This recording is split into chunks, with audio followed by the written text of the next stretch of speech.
小心你手里的格物，我很高，更别说若知道灿金井出事。可是，做个生意人罢了。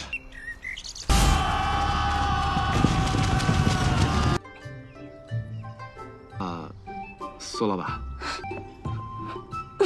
知道，我就是想要他钱。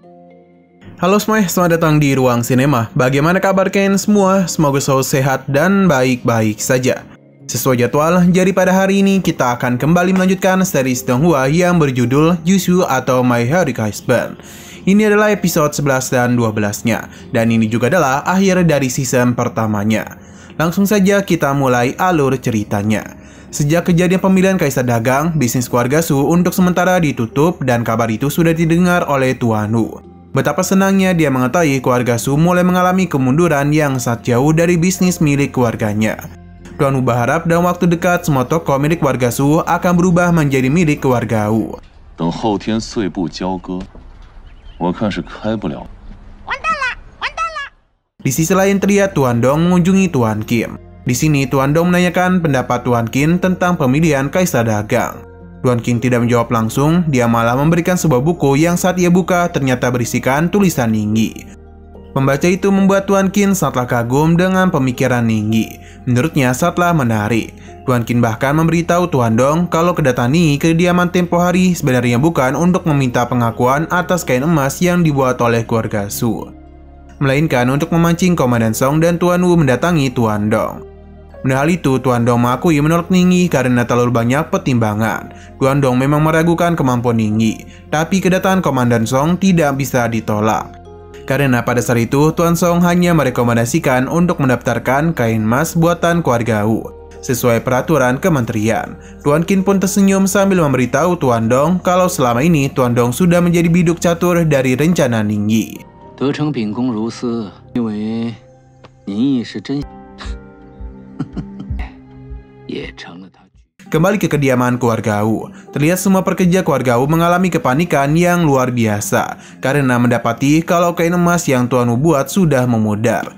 Padahal selama ini mereka benar-benar menjaga penyimpanan semua kain emas ini. Tentu saja Tuan Wu menjadi sangat panik. Saking paniknya dia sampai menyalahkan semua pekerjanya karena tidak bisa menjaga warna dengan baik.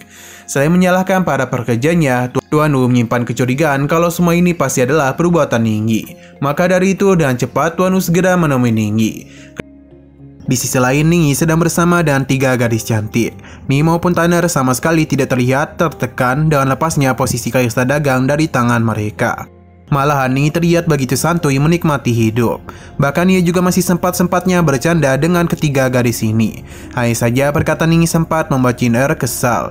Ia hampir saja memberikan pukulan manja kepadanya. Namun itu dihentikan oleh temannya. Tanner pun meminta suaminya untuk memberikan bantuan kepada Jin-er agar dia tuh tidak mengamuk-ngamuk lagi. Karena ini ada permintaan dari istri tercintanya, maka Ningyi akan melakukan apa yang ia mau. Sebenarnya sebagai pria, Ningyi menganggap ini tidak layak untuk ia tidaklah layak untuk menyapu halaman. Terlebih lagi jika ia terlalu kuat menyapu, malah akan merusak halaman saja. 哪里？还得多谢你们。好的。一个大男人就怕逢迎，扫出个。聊两句。 Kedatangan Tuan Wu disambut baik oleh Ningyi. Dia sudah tahu kalau sekarang Tuan Wu pasti sedang mengalami kegelisahan karena kain emasnya sudah pudar. Tanpa basa-basi, Ningyi melemparkan pertanyaan kepada Tuan Wu bagaimana rasanya ketika kain emas itu pudar. Tentu saja, pada hal itu Tuan Wu menjadi semakin yakin kalau pudarnya semua kain emas keluarga Wu adalah perbuatan Ningyi. Ningyi pun memberitahu Tuan Wu kalau pudarnya kain emas sudah diketahui oleh keluarga Su terlebih dahulu. Yang mempunyai ide menggunakan kain emas pertama kali adalah keluarga Su. Wajar jika mereka menyadari lebih dulu. Ningyi bisa membantu keluarga Wu untuk menyelesaikan masalahnya. Karena jika Kaisar tahu kegagalan kain emas keluarga Wu, pasti keluarga Wu akan dihukum. Kaisar akan menganggap kalau keluarga Wu sudah menipu Kaisar dengan mengirimkan kain emas pudar. Untuk bisa mendapatkan bantuan, Ningyi meminta setengah harta dari bisnis keluarga Wu. Apapun yang diperlukan oleh Tanner harus dipenuhi. Tentu saja Tuan Wu menolak permintaan itu karena akan sangat merugikan untuk keluarga Wu. Ningyi akan memberikan pilihan lain kalau memang pilihan itu sangat berat bagi Tuan Wu. Jika menyerahkan harta sangat berat, maka keluarga Wu harus membantu Kaisar menyelesaikan keuangan militer yang saat ini sedang mengalami kesulitan. Dan datangnya bantuan keluarga Wu, mungkin Kaisar akan mengampuni kain emas yang datangnya sudah pudar. Mungkin Kaisar akan mengampuni kain emas yang datangnya sudah pudar. Atau bisa dengan cara melaporkan bukti korupsi Komandan Song sesegera mungkin. Karena Ningyi menebak kalau saja Komandan Song atau kain keluarga Wu pudar, pasti Komandan Song akan mengkhianati Tuan Wu dengan mengadukan hal itu kepada Kaisar. Tuan Wu merasa pilihan ini sangatlah sulit, karena Komandan Song mempunyai banyak anak buah di dinasti ini. Ningyi pun memberikan pilihan lain yang bisa dikatakan lebih mudah, yaitu menyerahkan Brokat Awan. Tuan Putri Cheng Guo lebih menyukai Brokat Awan dibandingkan yang emas, dan dia itu sudah menggunakannya untuk menemui Yang Mulia. Brokat Tenun Awan itu bisa Tuan Wu dapatkan dari keluarga Su. Mohonlah dan tulus kepada Ketua Su untuk bisa mendapatkan brokat itu. Dia tidak ada waktu lagi karena penyerahan kain akan tiba dalam waktu dekat, dan terpaksa Tuan Wu akan mengikuti saran-saran dari Ningyi.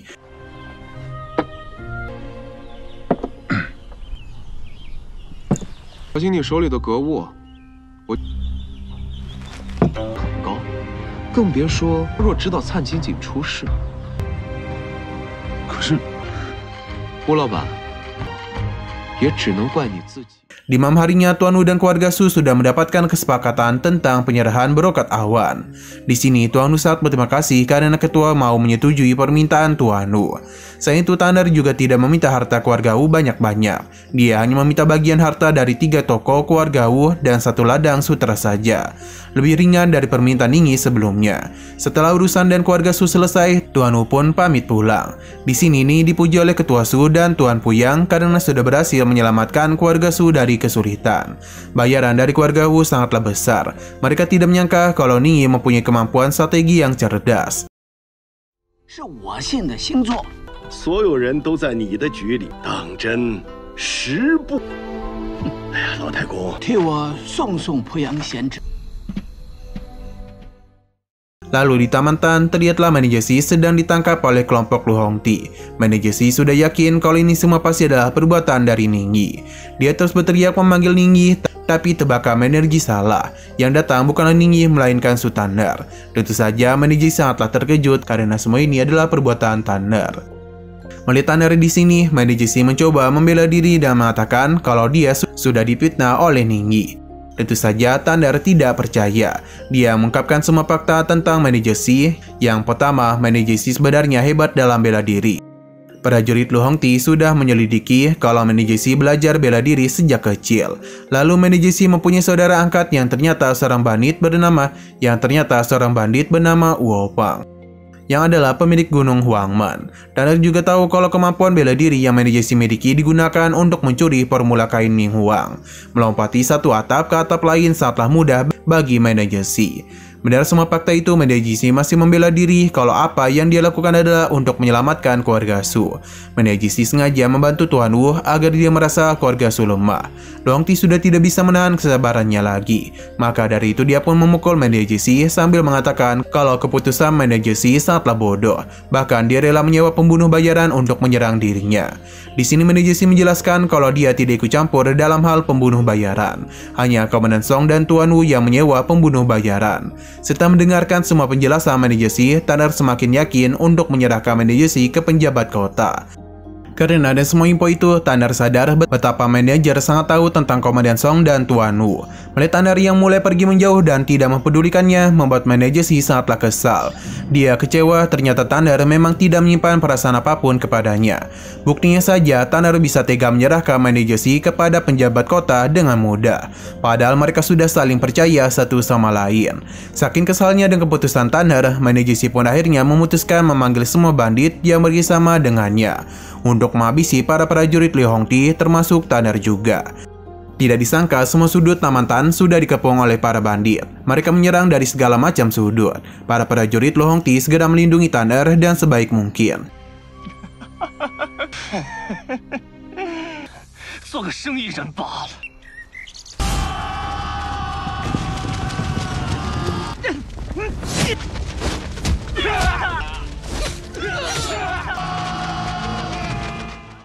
Mereka membuat Tanner keluar dari taman dan berlari menuju hutan. Tapi sesampai di dalam hutan, ternyata mereka malah dipertemukan dengan saudara kandung manajer Si. Tidak ada jalan lain selain menyerang semua bandit dan menghabisi mereka satu persatu. Karena Wopang adalah bandit yang cukup hebat, Lu Hongti dan para prajuritnya sempat mengalami kesulitan untuk menghabisinya. Tak hanya Wopang dan para bandit yang menyerang kelompok Tanner, kini manajer Si juga ikut turun tangan untuk bisa menyerang Tanner. Dia sudah tidak ragu lagi untuk menyakitinya. Saat kelompok Tanner mengalami kesulitan, di belakang sana tiba-tiba saja terdengar sebuah ledakan besar. Ternyata itu adalah ulah Ningyi. Selama ini Ning membuat bahan peledak. Jaga-jaga hal seperti ini terjadi. Tentu saja hal itu menjadi celah untuk para prajurit Lu Hongti yang membuat Tanner menjauh dari manajer Si. Setelah keadaan cukup aman, Ni pun segera membuat Tanner menaiki kuda. Sedangkan para prajurit Lu Hongti akan mengikuti mereka dari belakang. Tapi sayangnya dari semua bandit yang berhasil dihabisi, masih ada manajer Si yang selamat. Dia mencegat kuda Ningyi dan langsung menyerang mereka berdua. Manajer Si akan menjadikan tempat ini sebagai makam bagi mereka berdua. Ni pun segera mengeluarkan senjata pamungkasnya, sebuah senapan mesiu buatannya, dan tentu saja tembakan itu berhasil menumbangkan manajer Si. Manajer Si sebenarnya masih hidup dan hanya terluka saja. Ni tidak menghabisi manajer Si karena para prajurit kerajaan akan segera datang. Lebih baik mereka pergi dari sana sekarang juga. Biarkan para prajurit kerajaan menyelesaikan masalah ini.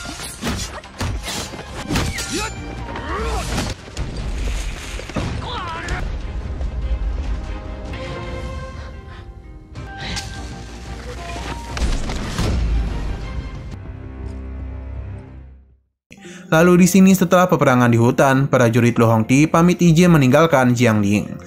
Setelah peperangan di hutan, prajurit Lu Hongti pamit izin meninggalkan Jiangling. Sekarang mereka harus pergi ke kota Wu untuk melihat penghukuman atas kejahatan Komandan Song. Mereka bisa bertemu lagi di Jianghu. Niang Yi dan Tanner sangatlah berterima kasih kepada seluruh prajurit Lu Hongti karena sudah membantu mereka selama ini. Setelah berpisah dan Lu Hongti, Ning Yi dan Tanner pulang ke rumah. Tapi sampai di rumah, mereka malah terkejut melihat rumah yang begitu besar hangus terbakar. Tidak lama, Xiu Chan datang meminta maaf karena tidak bisa menyelamatkan rumah itu. Tentu saja Ni menanyakan kenapa tiba-tiba saja terbakar. Dan gelagat mencurigakan, Xiu Chan menjawab kalau ini bisa terjadi karena bubuk misiu yang Ningyi simpan. Padahal itu, Ni merasa ganjil karena bubuk misiu sudah Ningyi habiskan untuk semua senjata buatannya. Ni pun menoleh kepada Tanner. Kalau bisa jadi Tanner dan Xiu Chan merahasiakan sesuatu. Dan ada menggoda, Ni pun menanyakan di manakah sekarang dia harus tidur. Tentu saja Tanner menjawab dengan malu-malu kalau Ni bisa tidur di tempatnya. Dari jawaban itu, Ni semakin yakin kalau Tanner ingin mereka berdua bisa sekamar dan tidak terpisah lagi. 苏老板，知道，我就是想要他。再把1楼书房，谁让你叫我苏老板？ 哎，你好歹给我升个舱嘛！ Malam pun tiba. Di kediaman Tanner sudah dihiasi dan sangatlah indah. Kamar itu pun dihiasi nuansa merah yang sangat menyala. Malam ini mereka akan menghabiskan malam berduaan. Sempat ada kecanggungan di antara mereka berdua, tapi karena hal ini adalah sesuatu yang sama-sama mereka inginkan, akhirnya kecanggungan itu pun hilang dan mereka mulai bisa bermesraan.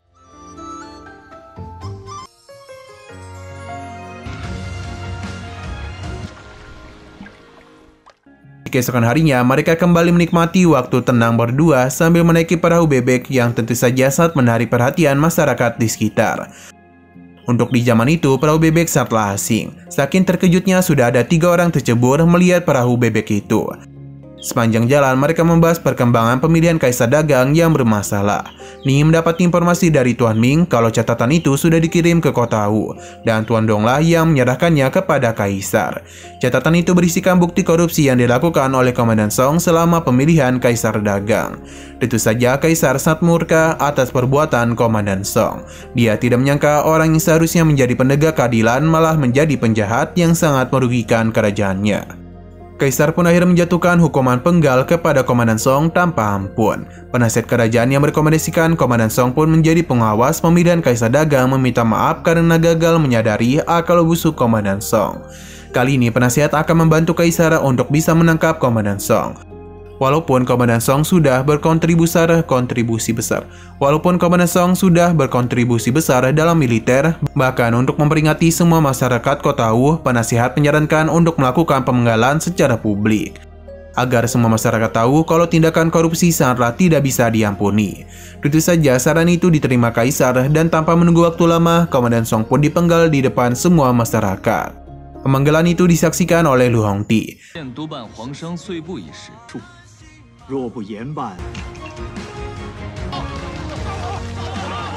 Selesai melihat pemenggalan Komandan Song, Lu Hongti melaporkan kepada Tua Ming dan tentu saja Tua Ming sangat senang. Dia tidak menyangka cara Ningyi mengungkap tindakan korupsi Komandan Song berhasil. Karena masalah di Jiangli sudah selesai, Tua Ming pun memberikan tugas baru untuk para prajurit Lu Hongti. Mereka kini harus pergi ke Jiangnan memeriksa masalah bandit yang ada di sana. Tentu saja prajurit Lu Hongti siap menerima perintah itu. Kembali kepada Ningyi dan Tanner. Kali ini mereka membahas lokasi bulan madu mereka, karena selama ini mereka sibuk mengurus bisnis keluarga. Tanner pun mempunyai ide untuk pergi ke Lian. Kebetulan ada seseorang yang ingin Tanner temui, yakni adalah kakak Luo, teman yang adalah teman lama Tanner. Luo adalah seorang wanita yang sangat dikagumi oleh Tanner. Dia seseorang yang membantu Yunzu keluar dari dunia malamnya. Dia sangat terkenal dan berbakat. Saking berbakatnya, Lahualah yang membekali ilmu membuat telur pugui kepada Yunju agar dia bisa hidup dan menjual telur itu. Selain ilmu membuat telur, Luo juga memberikan uang modal bisnis kepada Yunju. Tapi Luo adalah wanita yang kurang beruntung di keluarganya, karena bisnis keluarga Luo malah diserahkan kepada kakaknya yang sangat tidak peduli pada hal apapun, termasuk kepada adiknya sendiri. Luo jadi harus berjuang sendirian, dan Tanner ingin melihat keadaan Luo sekarang. Padahal itu, Ningyi pun akhirnya memutuskan pergi bulan madu ke Lin'an. Ningyi juga penasaran seperti apakah Luo itu, dan tentunya di sana mereka akan membeli beberapa toko untuk bisnis keluarga Su. Saking bersemangatnya rencana bulan madu itu, Ningyi tidak sengaja menjatuhkan handphone miliknya yang disimpan di satu tangannya. Dan cepat Ningyi pun terjun ke sungai. Perlahan-lahan dia menyelam ke dasar sungai, tapi saat melihat Tanner yang panik, Ningyi pun berbalik ke atas permukaan.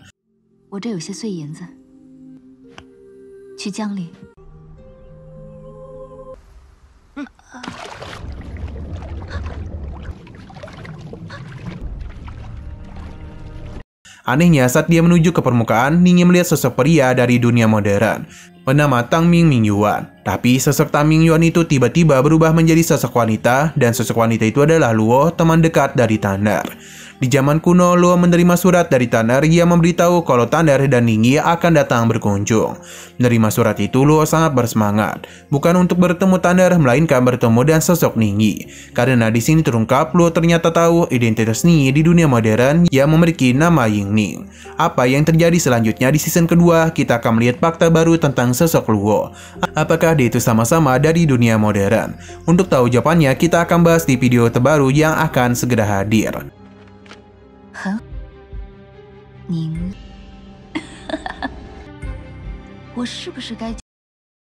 Oke, sekian dulu pada video kali ini. Untuk season kedua akan segera hadir. Jadi bagi kalian yang ingin mengikuti series ini, langsung saja klik subscribe dan aktifkan loncengnya. Terima kasih yang sudah menonton video sampai habis. Jika kalian suka pada video ini, klik like dan share ke teman-teman kalian tentang channel ini. Dan ditunggu aja kelanjutannya. Oke, sampai jumpa di video selanjutnya.